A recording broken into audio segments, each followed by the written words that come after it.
주의 말씀 앞에선 당신은 참된 예배자, 그토록 찾으시던 하나님의 기쁨. 다시 한번 주의 말씀 앞에선, 주의 말씀 앞에선 당신은 참된 예배자, 그토록 찾으시던 하나님의 기쁨.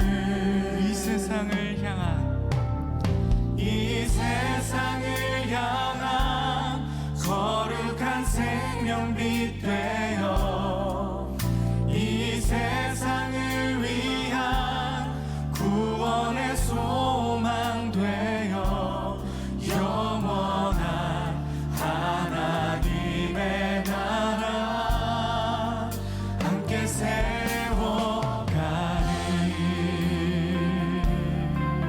아멘. 주의 부르심 따라, 주의 부르심 따라 당신의 삶을 드릴 때 세상은 당신 안에서 주의 영광 보리라. 다시 한번 주의 부르심 따라, 주의 부르심 따라 당신의 삶을 드릴 때 세상은 당신 안에서 주의 영광 보리라.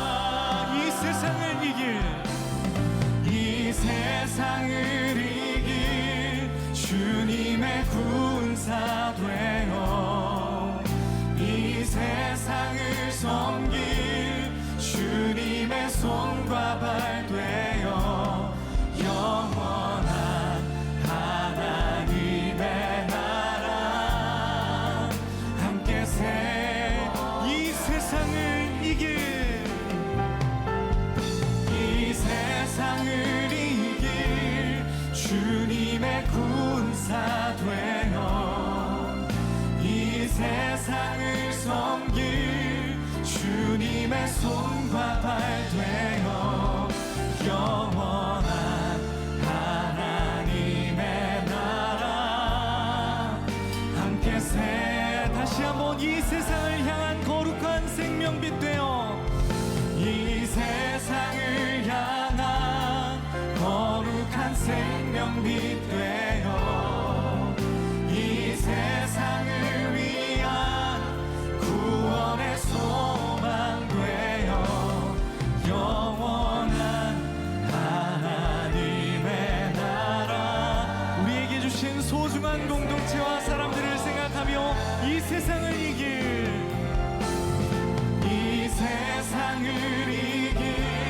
주님의 군사 되어 이 세상을 섬길 주님의 손과 발 되어 영원한 하나님의 나라 함께 세워 영원한 하나님의 나라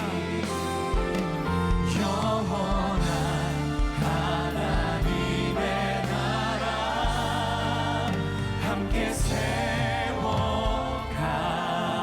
할렐루야. 우리 만나교회 공동체를 통하여 하나님의 하실 일을 기대합니다. 우리가 주의 거룩한 군사 되게 하여 주시옵소서. 그런 마음으로 우리 이 시간 자리에서 일어나셔서 찬양하며 주님의 보좌 앞에 서시겠습니다.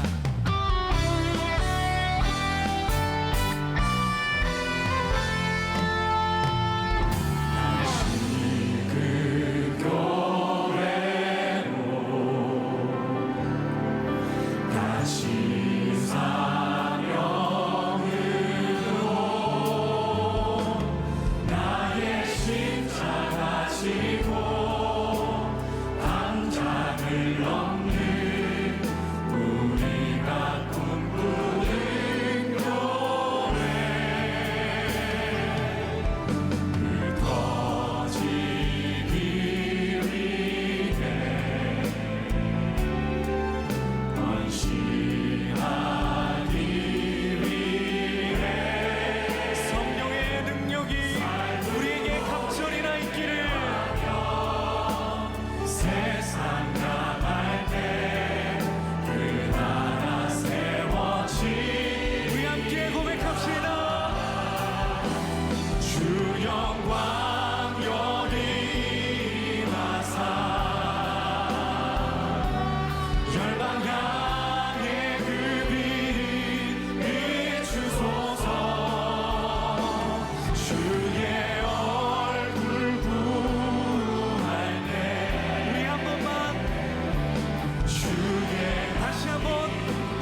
단체로 사도신경을 고백하시겠습니다.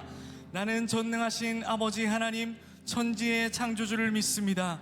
나는 그의 유일하신 아들 우리 주 예수 그리스도를 믿습니다.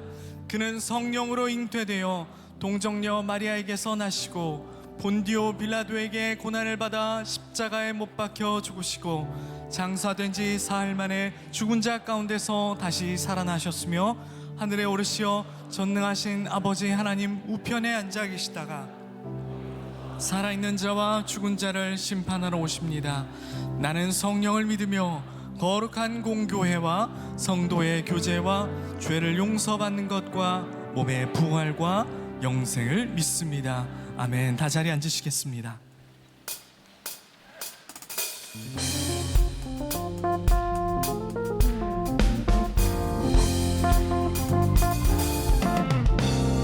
주 없이 살 수 없는 죄인의 구주여, 그 귀한 복의 피로 날 구속하소서. 구주의 사랑으로 흘리신 보혈이 내 소망 나의 위로 내 영광 됩니다. 아멘. 우리가 주님 없이 살아날 수 없습니다. 다시 한번 믿음으로 주 없이 살 수 없네 나 혼자 못 서리. 힘없고 부족하며 지혜도 없도다. 내 주는 나의 생명 또 나의 힘이라. 주님을 의지하여 지혜. 주 없이 살 수 없네. 주 없이 살 수 없네. 내 주는 아신다. 내 영의 깊은 간구 마음의 소원. 주밖에 나의 맘을, 주밖에 나의 맘을 네 알아주리요.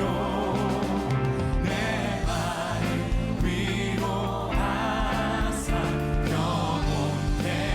우리 마지막 절입니다. 주 없이 살 수 없네. 세월이 흐르고 이 깊은 고독 속에 내 생명 끝.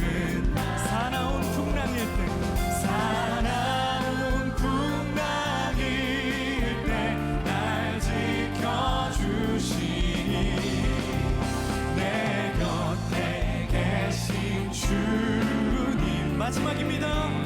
사나운 풍랑일 때, 사나운 풍랑일 때 날 지켜주시니 내 곁에 계신 주님 그 힘이 됩니다.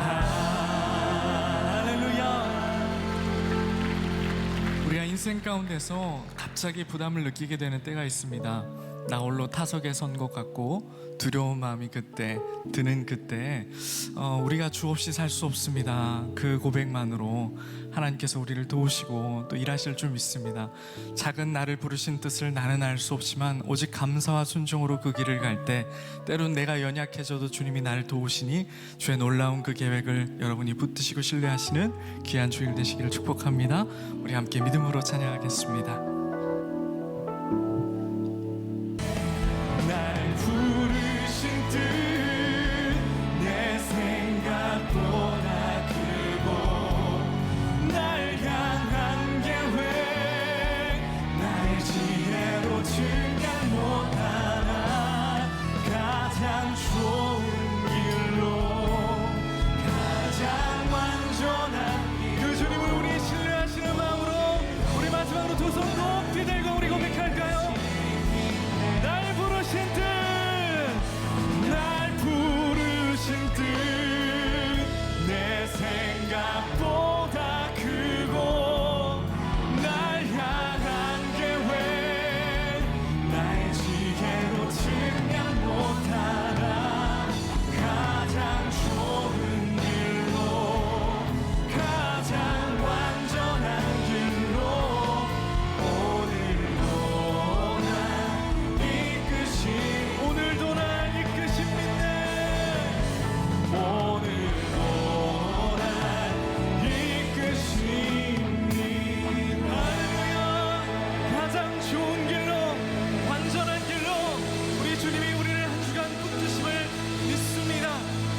기도하실까요? 하나님의 나라 결코 나 혼자 나의 의지와 능력으로 세우기 불가능합니다. 주가 불러주신 귀한 자들과 연합하며 돌보며 주의 나라 세워가게 하여 주시옵소서. 우리의 입술이 항상 찬양하는 입술 되게 하여 주시고, 엘리사처럼 갑절에 성령을 구한 것처럼 주님, 우리가 신령한 것을 구하는 입술, 신령한 것을 사모하는 마음이 될 수 있도록 인도하여 주시옵소서. 오늘 우리가 주의 놀라운 계획을 보기 원합니다. 부담스러운 가운데서도 감사와 순종으로 나의 길을 가게 하여 주시고, 연약해져도 주님이 나를 도우시니 주님 나는 가장 안전합니다 고백하며 나의 지혜로 측량할 수 없는 아버지의 계획을 붙들게 하여 주시옵소서. 한 주간 주의 은혜가 충만함 가운데 우리를 덮으실 줄로 믿으며 예수 그리스도의 존귀하신 이름으로 기도하였습니다. 아멘.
어두운 세상을 환하게 밝히는 그 빛으로 우리를 부르신 영원한 생명의 주, 메마른 땅 위를 적시는 시원한 단비 내려 주시네.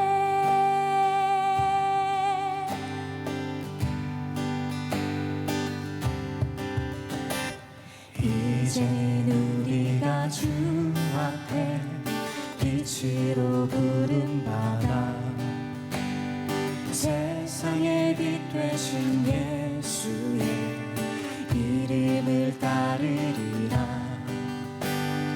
영광의 왕 사랑의 주, 그는 위대하신 왕, 빛 되신 예수, 그 이름 예수. 어두운 세상을 환하게 밝히시는 빛 되신 예수, 그 이름 예수. 죽음을 이기고 새 생명 얻으리라. 어둠을 이기고 빛으로 걸으리라. 이제는 우리가 주 앞에 빛으로 부름받아 세상의 빛 되신 예수의 이름을 따르리라.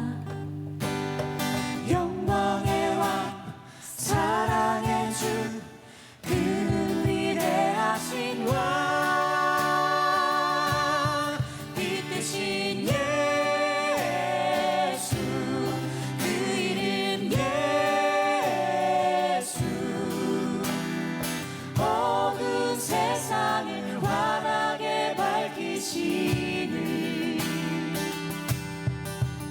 대신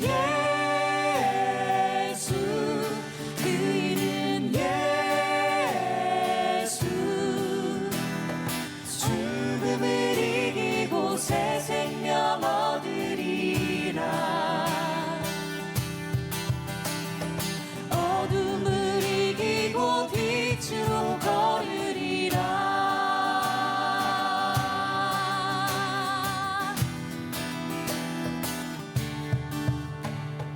빛으로 부름받아 세상에 나가리라 두려움 없네 크신 주 앞에 실패와 고통 없네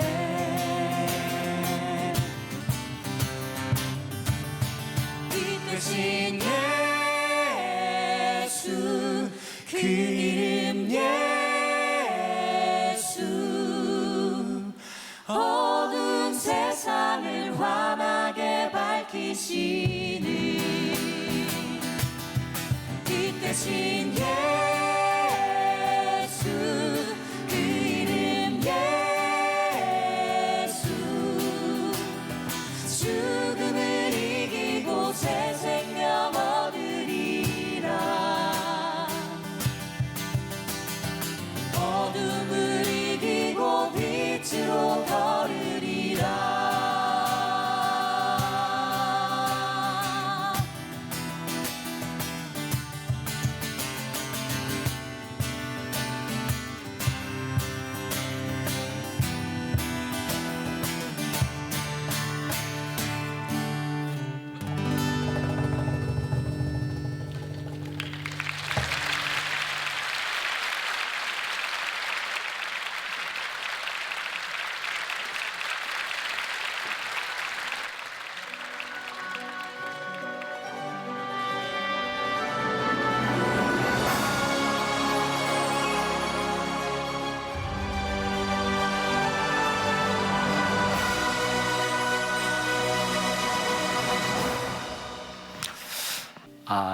엘리사 시리즈 6번째 말씀을 함께 나누게 되는데 오늘은 엘리야의 하나님에서 엘리사의 하나님으로 이렇게 들어가는 분기점에 대한 말씀을 나누게 됩니다.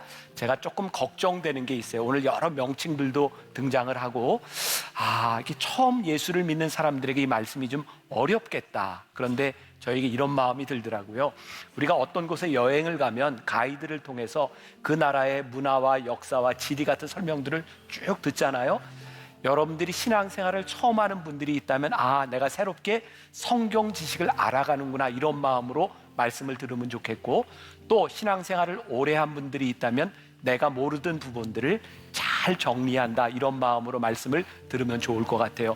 제가 10시 예배 때 설교를 하면서 굉장히 힘들었어요. 한 주밖에 안 지났는데 다 처음 듣는 듯한 그런 표정들 굉장히 좀 힘들어요. 자, 이거 영상을 보는 동안 여러분들이 이제 리마인드 하면서 6번째 말씀으로 들어가려고 합니다. 자, 보겠습니다. 오늘 우리에게 주시는 하나님의 말씀은 열왕기하 2장 1절에서 11절입니다. 열왕기하 2장 1절에서 11절입니다.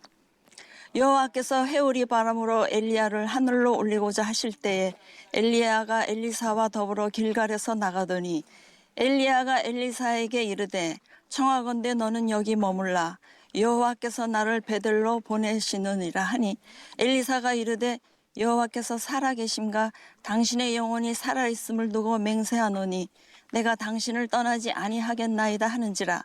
이에 두 사람이 베델로 내려가니 엘리야가 겉옷을 가지고 말아 물을 치매 물이 이리저리 갈라지고 두 사람이 마른 땅 위로 건너더라. 건너매 엘리야가 엘리사에게 이르되 나를 내게서 데려감을 당하기 전에 내가 내게 어떻게 할지를 구하라. 엘리사가 이르되 당신의 성령이 하시는 역사가 갑절이나 내게 있게 하소서 하는지라. 이는 살아계신 하나님의 말씀입니다. 아멘. 끝나지 않을 것 같던 엘리야의 사역이 마무리됩니다. 그런데 한 가지 문제가 발생합니다. 엘리야가 너무 위대한 사역을 감당했다는 점입니다. 자신의 사역을 이어갈 엘리사에게 기름을 부었지만 엘리사조차도 스승의 위대한 사역을 이어갈 자신이 없었죠. 그래서 엘리사는 자신의 스승 엘리야와 끝까지 동행합니다. 우리가 이제 성경에서 보면 엘리야가 길갈에서 베델로 올라가서 베델에서 여리고로 갔다가 여리고에서 요단으로, 그러니까 이제 요단강을 건너서 요단 동편, 지금은 이제 요르단 땅인 이곳에 와 있는데 저쪽이 엘리야의 승천 장소를 기념해 놓은 부분이라 그래요. 여기서는 그 엘리야의 이제 승천과 관계돼서 여기서부터 이제 엘리야에서 엘리사로 사역이 이렇게 이제 넘겨지는 부분이죠. 그리고 유명한 말이 있죠. 엘리사가 엘리야에게 나에게 어떤 영감을 달라고요? 갑절의 영감을 주옵소서. 이제 여기서부터 엘리야가 승천하기까지 왔던 그 과정을 그대로 되짚어 올라가요. 요단강에서 여리고로, 여리고에서 베델로, 베델에서 여리고로 되짚어 올라가요. 이걸 보면서 아주 흥미로운 포인트를 하나 발견하게 되는데, 이 과정들을 통해서 엘리사가 권위 있게 엘리야의 사역을 이어받았다는 것을 사람들이 보게 돼요. 그래서 이제 앞으로 이어지는 많은 분량의 엘리사의 이런 기적들은 엘리야의 정통성을 이어받은 그런 사역을 하고 있다. 그래서 엘리사는 그토록 바라던 갑절의 영감, 자신의 사명을 부여받습니다.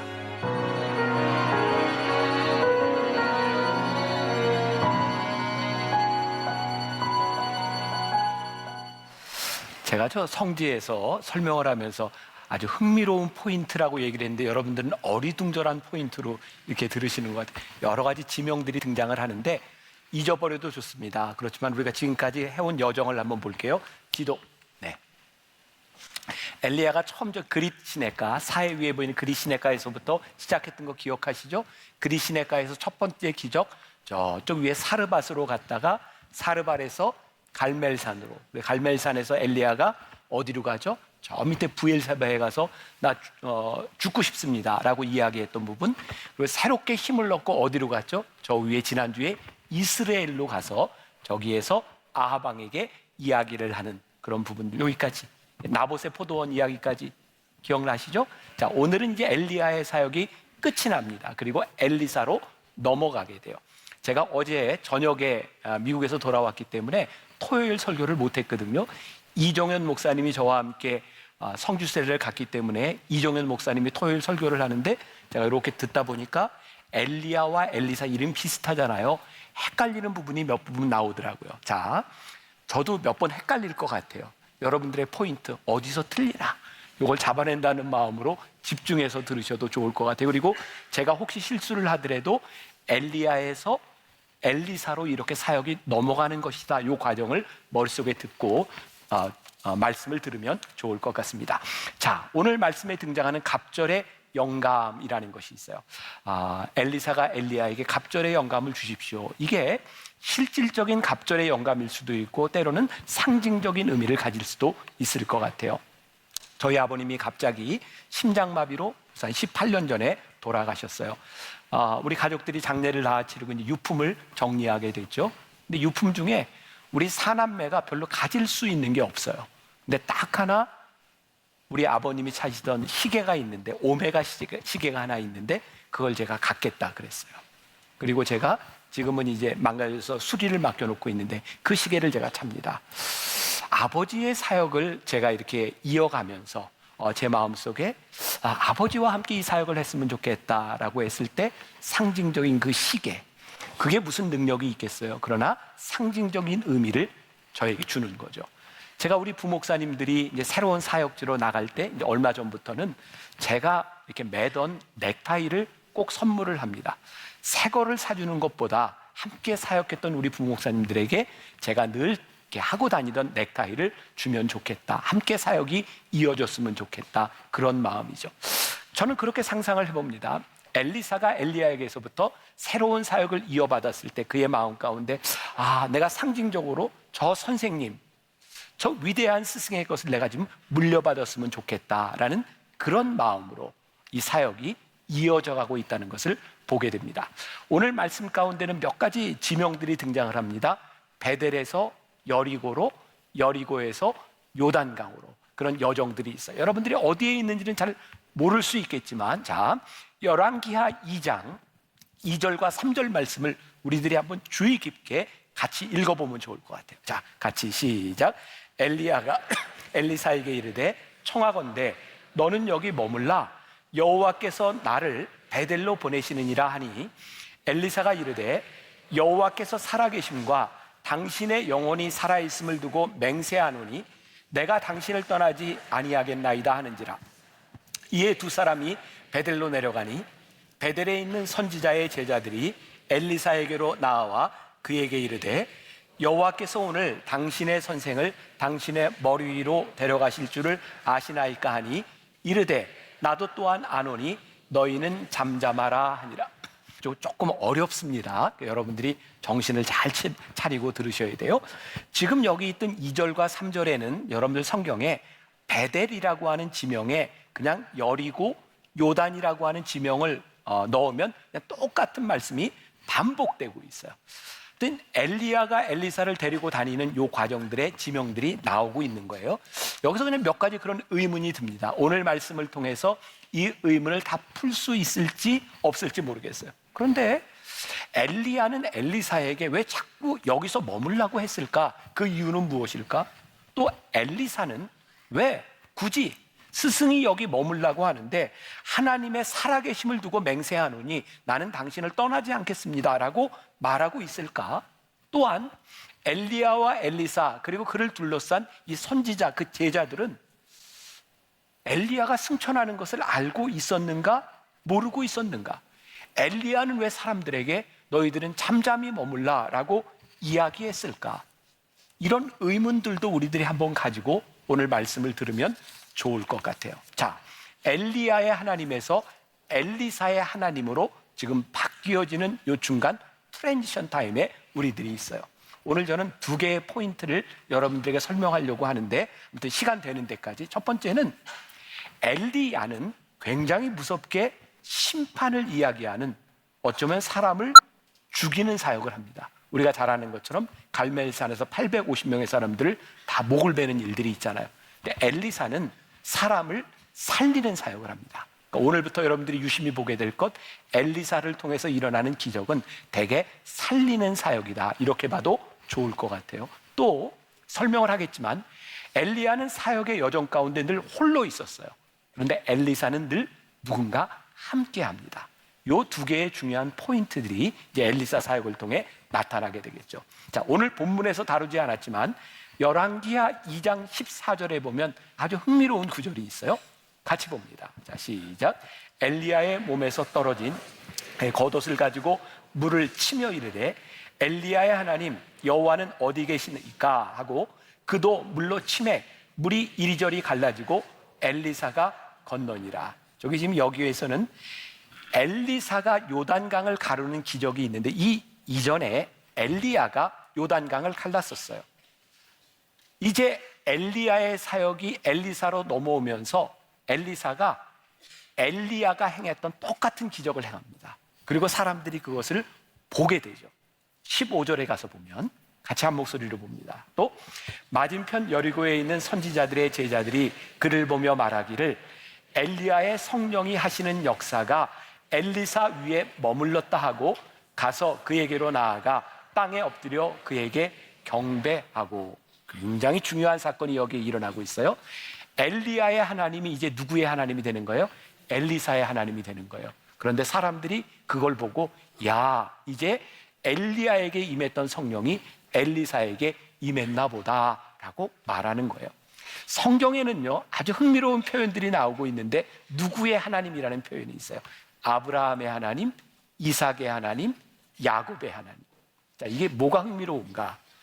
아브라함의 하나님으로 불리우기 전에 그 하나님은 아브라함과 인격적이지 않습니다. 그런데 아브라함의 하나님으로 불린다고 하는 것은 하나님의 역사가 아브라함 가운데 일어나고 있다는 거예요. 엘리야의 하나님에서 엘리사의 하나님으로 불리운다고 하는 이야기는 뭐예요? 엘리사에게서 하나님의 역사가 일어나고 있다는 거죠. 오늘 말씀을 전하며 저는 만나교회 담임 목사로 여기 서 있어요. 저는 여러분들에게 어떤 말씀을 전하냐면 제가 은혜 받은 것, 저의 하나님에 대한 이야기를 여러분들에게 나눕니다. 근데 여러분들이 평생 신앙생활을 만나교회에서 하면서 늘 김병삼 목사의 하나님은 이랬대 라고 여러분들이 고백한다면, 여러분들의 하나님이 되지 않는다면 우리는 굉장히 피상적인 신앙생활을 하게 되겠죠. 오늘 저의 마음속에 기대가 있다면, 하나님, 말씀을 듣는 우리 성도들 가운데 김병삼 목사의 하나님이 아닌 나의 하나님으로 고백되게 하여 주옵소서. 그리고 우리 속에 역사하시는 하나님을 바라보며 선지 제자들이 인정했던 것처럼 이 세상 사람들이 우리를 바라보며 와, 하나님이 저 사람 가운데 역사하시는구나 인정할 수 있는 사람이 되게 하여 주옵소서. 그런 역사가 여러분들에게 있기를 간절히 소원합니다. 자, 단순히 리더십이 이양되는 것으로 끝나는 것이 아니라 사역의 방향이 어떻게 바뀌어지고 있는지를 오늘 우리들이 말씀을 통해 보게 됩니다. 자, 아까 제가 잠깐 언급했던 이야기를 다시 합니다. 엘리야는 죄악으로 인해 타락했던 이스라엘 백성들에게 무서운 예언을 하죠. 3년 6개월 동안 비가 내리지 않을 거야. 그리고 그럼에도 불구하고 우상 숭배를 하고 있는 이방 선지자들과 함께 대항을 하며 무섭게 그들을 심판합니다. 그래서 영적 전쟁에서 승리한 이후에 850명의 바알 선지자들과 아세라 선지자들이 다 죽게 되는 일을 경험하게 되죠. 그런 상상을 해보세요. 엘리야가 평생을 이런 사역을 하면서 얼마나 힘들었을까. 그는 늘 사람들에게 잘못된 것을 이야기하며 심판과 정의에 대한 이야기를 했을 때 그게 얼마나 힘들었을까. 그럼 심판과 정의에 대한 이야기를 사람들이 듣고 싶어 했을까요? 저는 사람들이 그 얘기를 들을 때마다 그만하세요 라고 말을 했을 것 같아요. 그들이 듣고 싶었던 이야기는 그런 이야기가 아니었을 거예요. 어쩌면 목회를 하면서 교인들이 좋아하는 일들을 하면 많은 공감을 얻을지 모르지만 그 안에 하나님의 역사와 하나님의 정의가 이루어지지 않는다면 잘못하고 있는 거죠. 어쩌면 엘리야는 굉장히 어려운 길을 걷고 있구나라는 생각이 들기도 합니다. 제가 지난해에 믿음에 대한 설교를 하면서 징계와 십자가에 대한 이야기를 했던 적이 있어요. 징계는요, 우리들이 피할 수 없는 겁니다. 우리들이 잘못한 것으로 인하여 심판을 받을 때는 그 징계를 우리들이 능히 감당해야 되는 겁니다. 미안하지만 여러분들의 삶에 여러분들이 잘못 살았던 것으로 인하여 여러분들이 징계를 받고 있다면 그 시간은 잘 지나가야 됩니다. 근데 십자가는요, 우리들이 선택하는 겁니다. 중요한 것은 우리들이 십자가를 선택하는 순간 그 십자가는 우리들이 져야 되는 것이죠. 우리들의 삶에는 징계로 어려움을 당할 때도 있고 때로 우리들의 삶에는 십자가로 인하여 우리들이 감당해야 되는 것이 있구나. 저에겐 엘리야가 그렇게 느껴졌어요. 엘리야에게 그 사역이 십자가처럼 어쩌면 정의와 심판을 이야기하는 것이 그에게 쉬운 일이 아니었겠다는데요. 하나님은 우리들에게 공의와 심판과 엄한 것만 이야기하시는 분이 아니라 우리들의 삶을 통하여 끊임없는 자비와 긍휼도 말씀하고 있어요. 그러니까 우리의 신앙은 늘 이 양면성을 우리들이 가지고 있어야 되는 거예요. 저에게 이번에 이 짧은 토론토에서 집회를 하고 목회자 세미나를 인도하고 시카고에서 유학생들 추수감사절에 어디도 갈 데 없는 유학생들을 위한 이제 집회를 인도했어요. 저에게 진짜 큰 축복이 있었거든요. 그게 뭐냐면 제가 늘 이렇게 잊어버린 것 같았던 하나님의 은혜를 다시 이렇게 제 속에서 이렇게 되새기게 된 일이었어요. 말씀을 전하기 전에 하나님의 은혜가 오늘 나에게 새롭구나. 그리고 말씀을 전하면서 말씀을 듣는 성도들과 함께 많은 눈물들을 흘렸어요. 주의 인자가 내 속에 새롭구나. 저는 오늘 이 말씀을 전하면서 때로 우리들의 삶의 징계와 십자가와 공의와 심판으로 인하여 강팍해진 우리의 마음 가운데 오늘 우리들에게 새로운 은혜를 베푸시는 그 하나님의 자비하심이 우리들에게 느껴졌으면 좋겠는데, 제일 중요한 말씀 가운데 하나가 갑절의 영감일 것 같아요. 근데 저에게 이 말씀을 묵상하는 중에 그렇겠구나. 정의와 심판을 이야기하는 엘리야의 사역이 참 외롭고 힘들었지만 이 사람들에게 주의 자비와 긍휼을 선포하는 엘리사에게는 갑절의 영감이 필요했겠구나. 이제 우리는 엘리사를 통해서 백성들을 위로하고 살리는 놀라운 기적의 이야기들을 우리들이 보게 됩니다. 자, 엘리야에서 엘리사로 사역이 옮겨가면서 엘리사가 처음으로 행한 기적이 열왕기하 2장 15절 이하에 나오고 있거든요. 자, 19절 말씀만 우리 보겠습니다. 19절 같이 봅니다. 시작.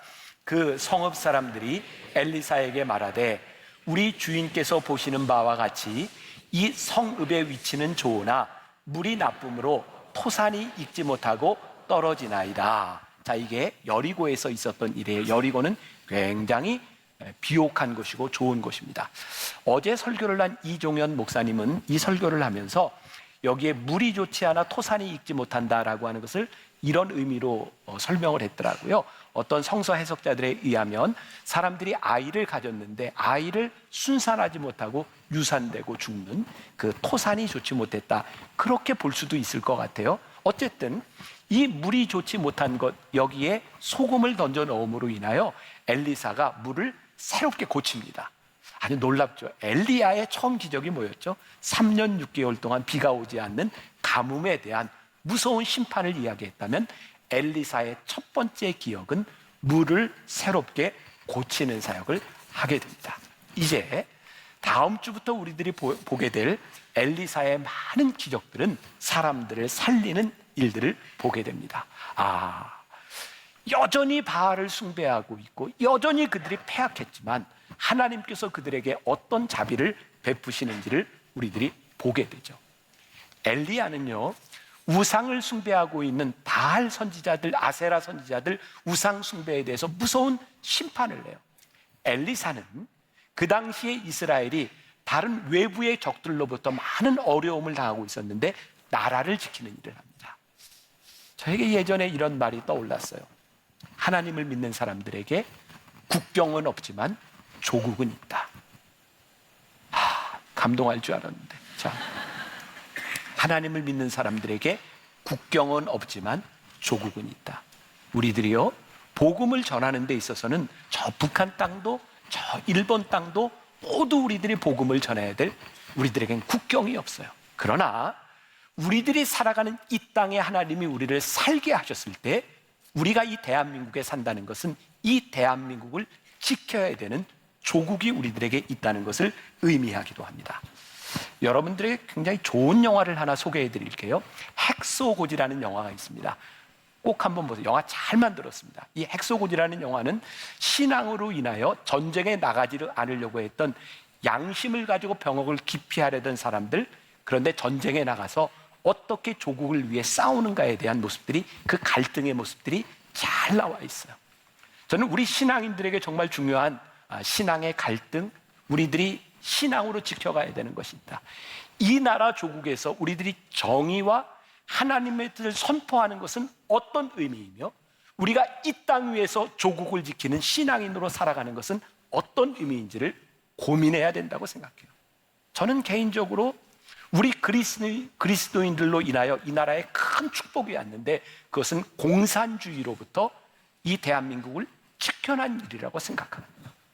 그 당시에 하나님을 믿는 사람들이 아니었다면, 믿음으로 이 나라를 지키진 사람들이 없었다면 지금 우리는 이렇게 예배를 드리고 있지 못할 수도 있어요. 공산주의로부터 이 조국을 지켜낸 일, 참 귀한 일입니다. 제가 어렸을 때 저희 아버님은 저처럼 이제 군목을 하셨고 월남 파병도 갔다 오셨었어요. 근데 저희 아버님이 그 입었던 군복을 저희 어머니가 장롱 깊숙이 늘 이렇게 보관을 하셨어요. 그러면서 이런 얘기를 하셨거든요. 전쟁이 나면 너희 아버지 이거 입고 전쟁에 나가야 돼. 요즘 엄마들이 얘기하는 건 얘기하는 것하고는 아주 다른 내용이죠. 요즘 엄마들 애들이 군대 갈 때 아유 네 아빠가 가면 좋겠다 하는 그 의미하고는 전혀 다른 의미예요. 네. 죽을 수도 있다는 거예요. 이 나라와 조국을 위하여 죽을 수도 있다. 엘리야가 사역하던 시대에 바알을 숭배하는 우상 숭배자들이 많이 있었어요. 그럼에도 불구하고 엘리사는 이 나라를 지켜내야 된다는 그 믿음을 가지고 기도하고 그 나라를 지켜내기 위하여 많은 기적들을 행하게 되죠. 저는 이 시대를 바라보며 우리 그리스도인들이 가져야 될 것이 있다.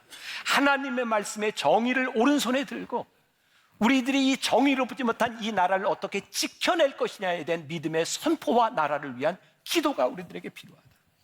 나라와 대통령을 위해 기도한다는 것, 이거 하나도 잘못된 것이 아닙니다. 어떤 위정자가 서든 어떤 대통령이 되든 우리는 그들을 위하여 기도해야 됩니다. 그러나 기도한다는 명목하에 정치의 권력과 교회가 결탁하여 불의한 일들을 우리들이 그냥 보고 있다면 우리들은 잘못 살아가고 있는 거예요.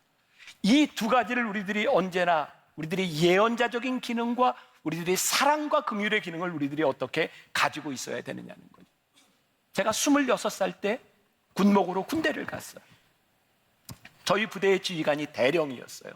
어느 날 사단장이 저희 교회에 온다는 거예요.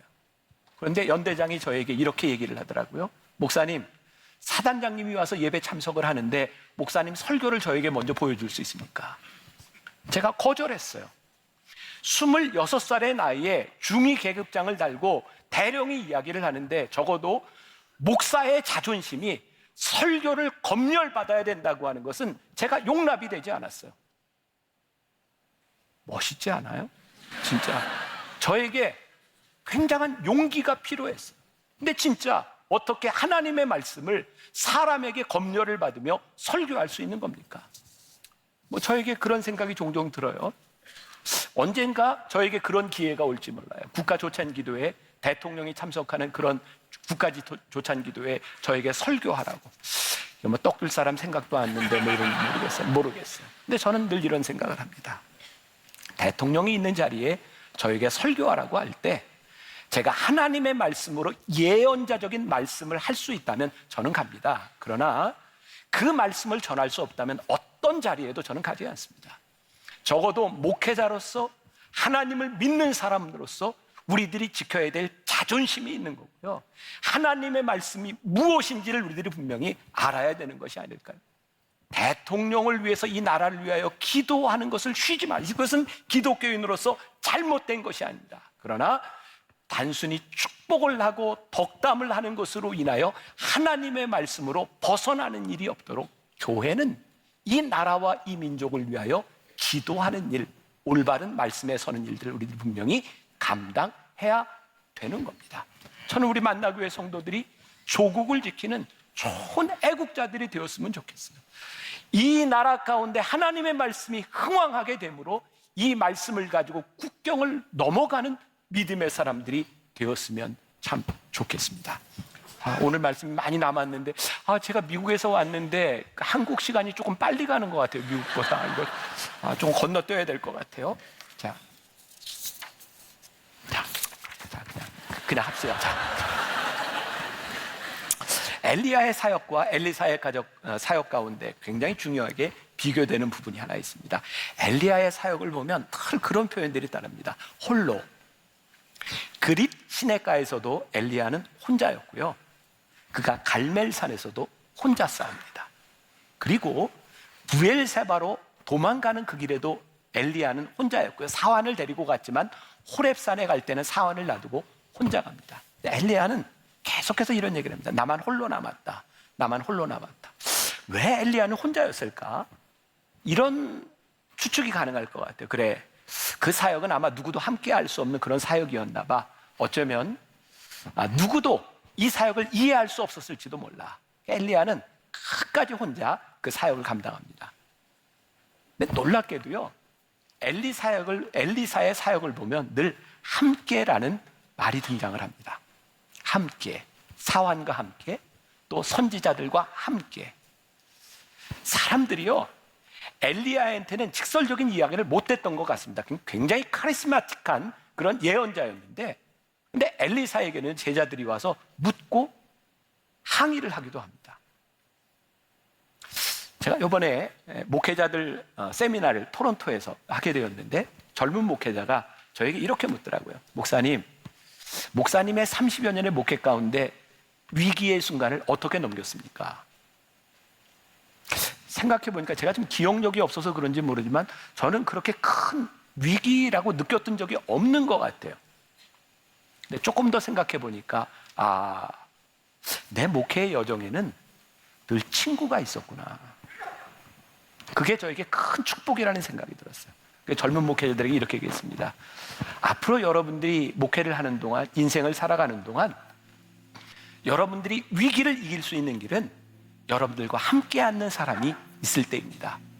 여러분들에게 함께하는 사람이 있었으면 좋겠습니다. 오늘 이 엘리사로 이 사역이 넘어가는 것을 보면서 제가 오늘 여러분들에게 이 말씀을 마감하면서 여러분들에게 드리고 싶은 이야기예요. 여러분들이 믿음의 여정을 지나가는데, 여러분들이 만나교회에서 신앙생활을 하는데 우리는 이렇게 말할 수 있을 것 같습니다. 나 건드리지 마세요. 그냥 나 혼자 원하는 곳에서 나 혼자 원하는 예배를 드리고 그냥 내가 하고 싶은 것을 하면 좋겠어요. 좋을 것 같아요. 그런데 여러분들의 삶의 중요한 위기의 순간에 여러분들의 옆을 지켜줄 믿음의 동역자가 없다면 여러분들은 굉장히 슬픈 사람이 될 수도 있을 것 같아요. 제가 코로나 기간 중에 그런 설교를 몇 번 했죠. 디트리 보네퍼의 성도의 공동생활이라는 책을 바라보면서 그 디트리 보네퍼가 이런 얘기를 합니다. 성도의 공동생활이란, 성도란 무엇인가? 여러분들이 생각하는 이상적인 사람이 모여서 이상적인 공동체를 이루는 것이 성도의 공동생활이 아니라, 교회는 하나님의 도우심이 필요한 죄인들이 모여서 내가 원하는 이상적인 사람들이 만나는 곳이 아니라 나와 같은 죄인들이 만나는 것이 교회입니다. 그것이 성도들의 공동생활입니다. 엘리야에서 엘리사로 넘어가는 이 과정을 보면서 엘리야가 참 카리스마틱한 위대한 선지자인 것은 분명하지만 너무 외롭고 그가 너무 슬펐다는 생각이 드는 거예요. 저는 여러분들이 똑같은 하나님의 사역과 하나님의 일을 하면서 외롭지 않았으면 좋겠다는 생각이 들어요. 믿음의 동역자들이 여러분들에게 있으면 좋겠다는 생각이 들어요. 우리들이 다 자격 있는 그 쓸만한 사람들이어서가 아니라 부족한 우리들이 함께 모여서 하나님이 우리를 부르신 그 부르심의 계획 가운데서 우리들이 함께 이 길을 갈 수 있는 사람들이 되었으면 참 좋겠다는 생각이 듭니다. 그런 성도들 되시기를 간절히 소원합니다.